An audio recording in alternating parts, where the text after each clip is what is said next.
حضرت علی کے بعد حضرت امام حسن رضی اللہ تعالی عنہ مسلمانوں کے خلیفہ بنے اور 40,000 کوفیوں نے آپ کے دستے حق پرست پر بیعت بھی کی۔ 6 مہینے کے بعد یہ خلافت آپ نے 3 شرطوں پر حضرت امیر معاویہ رضی اللہ تعالی عنہ کو عطا فرما دی، اور اس کے بعد آپ نے ان کے دستے حق پرست پر بیعت بھی فرمائی۔ ان میں سے پہلی شرط یہ تھی کہ ابھی تو خلیفہ حضرت امیر معاویہ ہی ہوں گے، ان کے وصال کے بعد یہ خلافت حضرت امام حسن کو سونپ دی جائے گی۔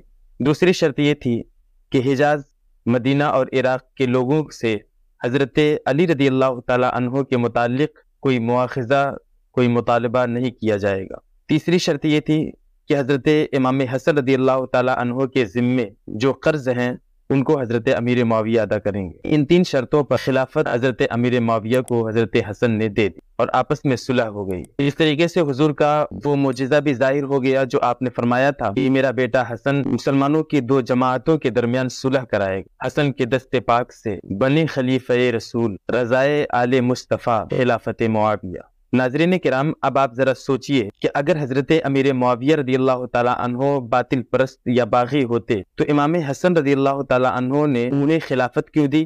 اور امام حسن رضی اللہ تعالی عنہ نے آغوش نبوت میں تربیت پائی ہے، گردن تو کٹا دیتے مگر کبھی بھی کسی باطل پرست کے ہاتھ پر بیعت نہیں کرتے۔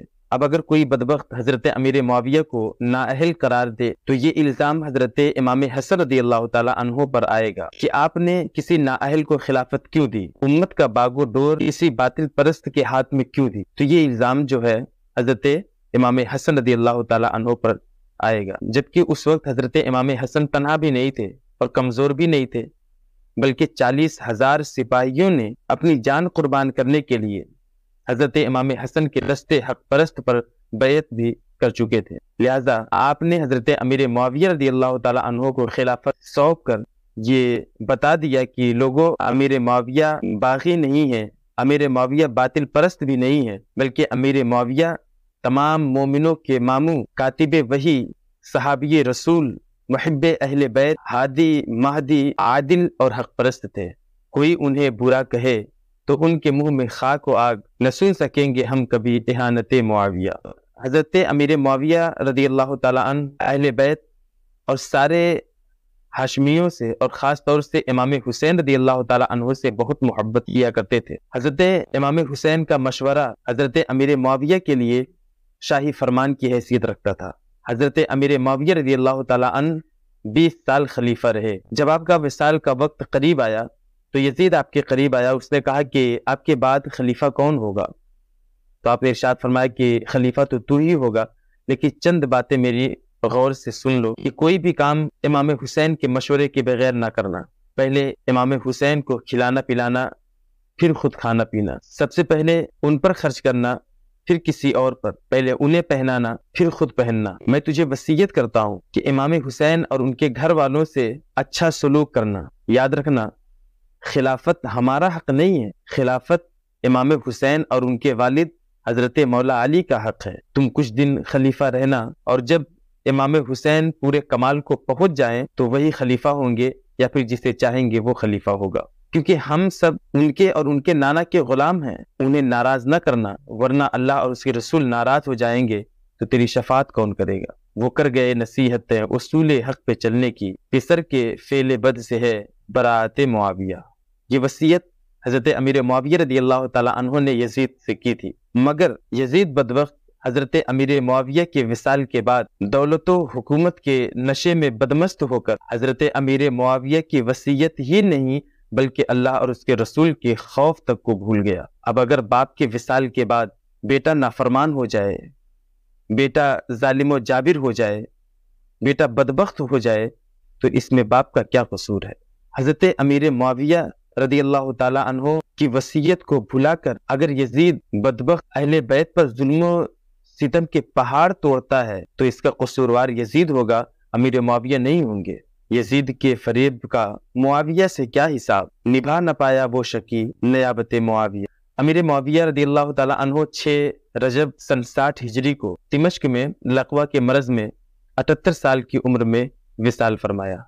وفات کے وقت آپ نے وصیت فرمائی کہ میرے پاس حضور کے تبرکات ہیں، ان میں سے حضور کا کرتا مبارک مجھے کفن میں پہنانا، اور حضور کی چادر مبارک میں مجھے لپیٹنا، اور حضور کی لنگی مبارک مجھے باندھ دی جائے، اور میرے سجدے کی جگہوں پر حضور کی ناخن مبارک کے تراشے اور منہ مبارک رکھے جائیں، اور مجھے ارحم الراحمین کے رحم و کرم پر چھوڑ دیا جائے۔ تبرکات مصطفیٰ لہد کے واسطے چنے، عقیدے کا چراغ ہے وصیت معاویہ۔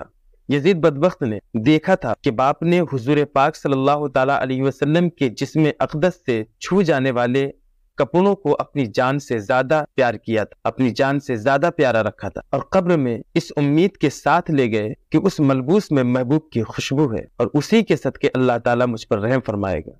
اس سے وہ سمجھ سکتا تھا کہ جب حضور کے بدن مبارک سے چھویا ہوا کپڑا ایسا بابرکت ہے تو حسنین کریمین اور آل پاک جو بدن اقدس کا ٹکڑا ہیں ان کی کیا اہمیت اور ان کا کیا مرتبہ ہوگا۔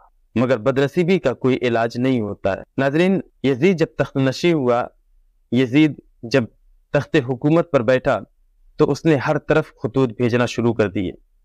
اس وقت مدینے کا گورنر ولید بن عقبہ تھے، ان کے پاس بھی یزید کا خط آیا جس میں لکھا تھا کہ امیر معاویہ رضی اللہ تعالیٰ عنہ کا وصال ہو گیا ہے، لہذا پورے مدینے میں ہر شخص سے، ہر خاص و عام سے میری بیعت طلب کرو، اور خاص طور سے حسین ابن علی اور عبداللہ ابن زبیر اور عبداللہ ابن عمر، ان لوگوں کو ایک لمحے کی بھی مہلت مت دینا۔ وہ خط ولید پڑھتے ہی گھبرا گیا۔ مشورے کے لیے اس نے مروان بن حکم کو بلایا۔ یہ مروان بن حکم کون ہے؟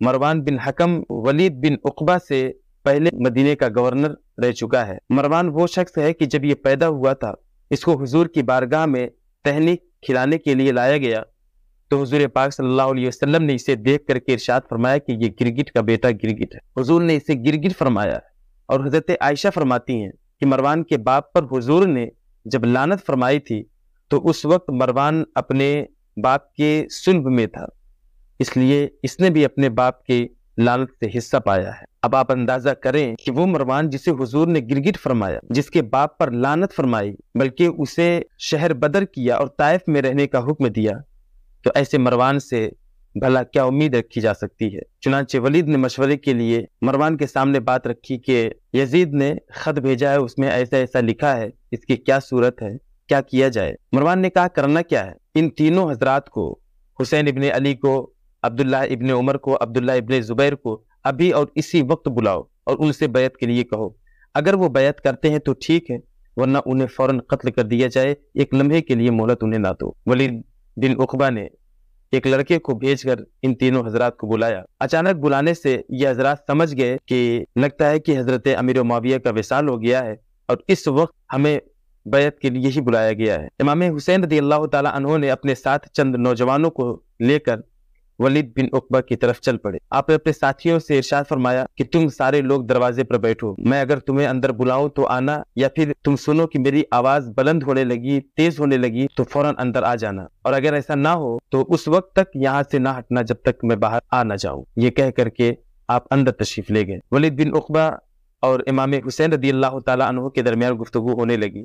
امام نے کہا کہ ولید اس وقت ہمیں کیوں بلائے ہو؟ کہا کہ امام، بات دراصل یہ ہے کہ یزید نے ایک خط بھیجا ہے اور اس میں یہ لکھا ہے کہ حضرت امیر معاویہ رضی اللہ تعالیٰ عنہ کا وصال ہو گیا۔ امام نے ان للہ پڑھا۔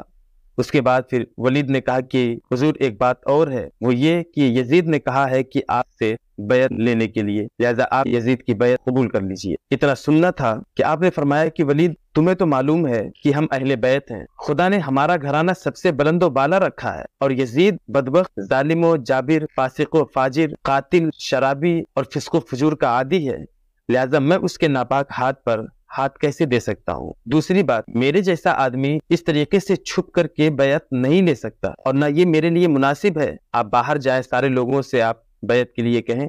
ولید امن پسند آدمی تھا، اس نے کہا کہ ٹھیک ہے، آپ تشریف لے جائیں۔ جیسے ہی امام اٹھے اور تشریف لے جانا چاہتے ہی تھے، اتنے میں ابھی تک خاموش بیٹھا مروان بول اٹھا کہ ولید، خبردار انہیں اس طریقے سے جانے مت دو، یاد رکھو کہ اگر یہ اس وقت یہ چلے گئے تو پھر ان پر قابو نہیں پا سکتے، اگر یہ بیعت لیتے ہیں تو ٹھیک، ورنہ انہیں قتل کر دو۔ اتنا سننا تھا کہ علی کا شیر کھڑا ہو گیا اور للکار کر کے کہا، او ابن زرقہ، کیا تو مجھے قتل کرے گا یا یہ مجھے قتل کریں گے؟ خدا کی قسم تو جھوٹا ہے۔ یہ کہہ کر کے امام اپنے گھر تشریف لے گئے۔ مروان نے ولید سے کہا کہ تم نے میری بات نہیں مانی نا، لہذا اب تم ان پر قابو نہیں پا سکتے ہو، یہ تمہارے پاس سب سے بہترین موقع تھا انہیں قتل کرنے کا۔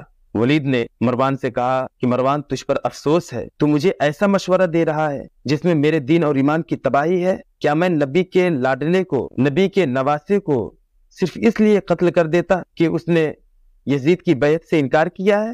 مروان سن لے، خدا کی قسم اگر مجھے ساری دنیا کی دولت اور حکومت بھی مل جائے تو بھی میں اہل بیت کے خون سے اپنے ہاتھ کو رنگین نہیں کر سکتا۔ ناظرین، ولید جانتا تھا کہ اہل بیت کا مقام کیا ہے، امام حسین کا مرتبہ کیا ہے۔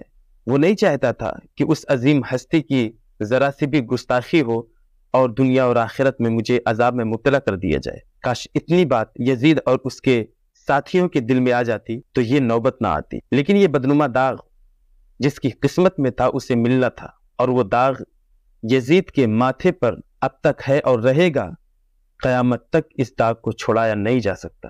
ناظرین، میرے امام جانتے تھے کہ یزید کی بیعت سے انکار کرنے سے یزید بھڑک جائے گا، وہ ظالم جان کا دشمن اور خون کا پیاسا ہو جائے گا۔ یزید اپنی بات منوانے کے لیے کسی بھی حد تک جا سکتا ہے، لیکن امام کی دیانت اور امام کا تقوی اس بات کی اجازت نہیں دیا کہ اپنی جان بچانے کے لیے کسی نااہل کے ہاتھ پر بیعت کر لیں اور مسلمانوں اور دین و شریعت کی پرواہ نہ کریں۔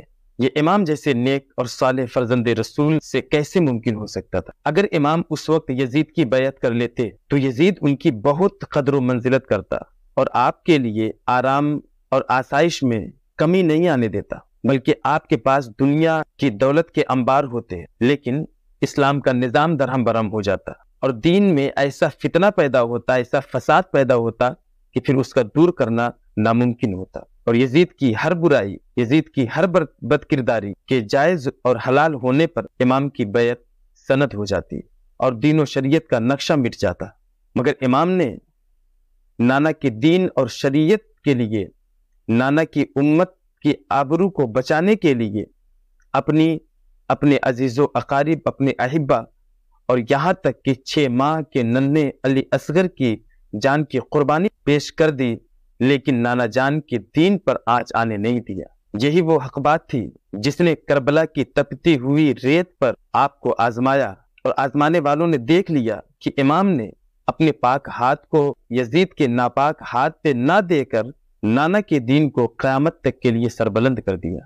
پھر امام نے اہل بیت اور اپنے دوست و احباب اور محمد بن حنفیہ رضی اللہ تعالی عنہ کو بلا کر کے یہ مشورہ کیا کہ یزید نے ایسی ایسی بات کہی ہے۔ تو لوگوں نے کہا کہ آپ نے کیا کیا، آپ نے کیا کہا؟